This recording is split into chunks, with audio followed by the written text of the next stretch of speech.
Let's talk about my review for Final Fantasy XVI. So this is coming from a Soul Snob who usually hates most action games. So the story, I give it 18 out of 20. The story was great. It's super simple. It's tailored for more of a mature audience. The best way that I can describe it is it was totally like Game of Thrones meets Dragon Ball Z. Like, it was hilarious and amazing and epic. I loved every minute of it. It wasn't like super overly complicated like a lot of previous Final Fantasies have been. The graphics, I gave a perfect score of 20 out of 20. This game looks incredible. There's no denying it. You play it and you're like, wow. There are so many moments in this game where like the cutscenes and just like the cinematics, you're just like, holy shit, this game just looks incredible. Just the animations and just like how good everything looks in this game. Like Ifrit looks awesome. Like just like the combat, like, just it is stunning. It is such a good looking game. The soundtrack, perfect score. Honestly, like this thing does the Final Fantasy music right. Like just the epic, like operatic, like the insane compositions that this game has. It's just wow. Like the most hype song ever. Like I thought Tears of the Kingdom had the most hype song with their title track with the saxophone, but if you listen to the song Find the Flame from the Final Fantasy XVI soundtrack, holy shit, that song just gets you amped, and they play it at like the perfect times throughout the game. Gameplay, this is where it suffered a little bit. I give it a score of 27 out of 35. So some of the things that I rate personally is like time to gameplay, and in the beginning it's a little bit slow. I know it's like introducing you to the world and the characters, but I did feel like it dragged a little, so I gave it a low score for that. But I also knocked down some scores for enemy variety. I just felt like there's too many times we're in the open field and you're fighting like basic bitch crabs and like wasps and stuff. I gave it a ding for that. And the replayability is going to be good because it's a fixed narrative game, so like once you play it once, you're kind of done with the game, right? There aren't really many different builds. Like you can pick different attributes to like go with. I don't know, like I feel like this is a one and done type game. The combat, hardcore Final Fantasy fans are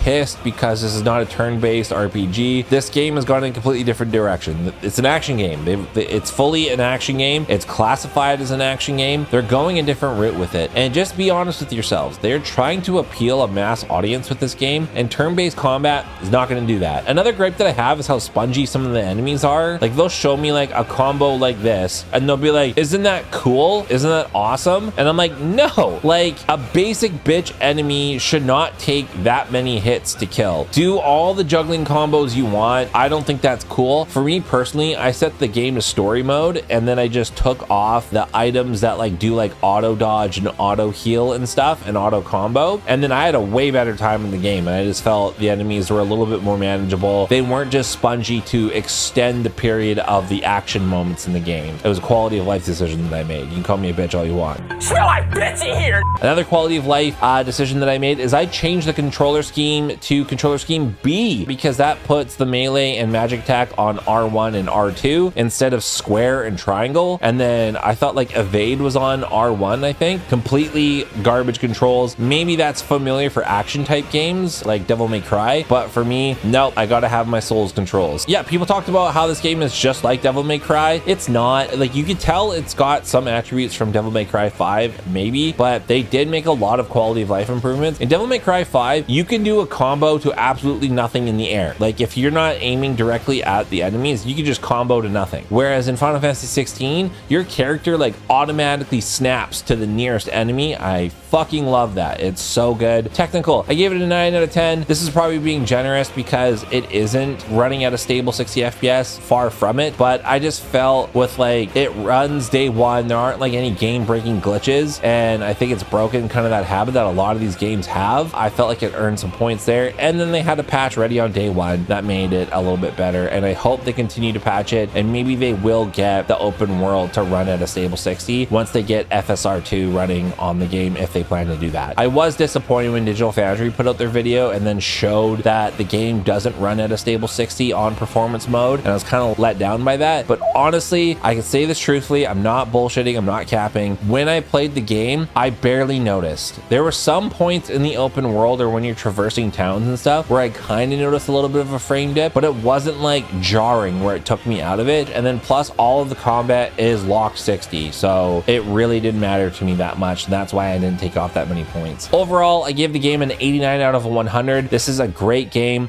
If you're wondering, this is my scoring system here, 1 to 5. So like 1 is terrible, 2 is tolerable, 3 3 is good, 4 is amazing, and 5 is perfect. Very few games, if any, get a perfect score because I feel like we throw out perfect scores way too often. That's why a lot of games sit in the amazing section, anywhere from 80 to 95. So hope you enjoy.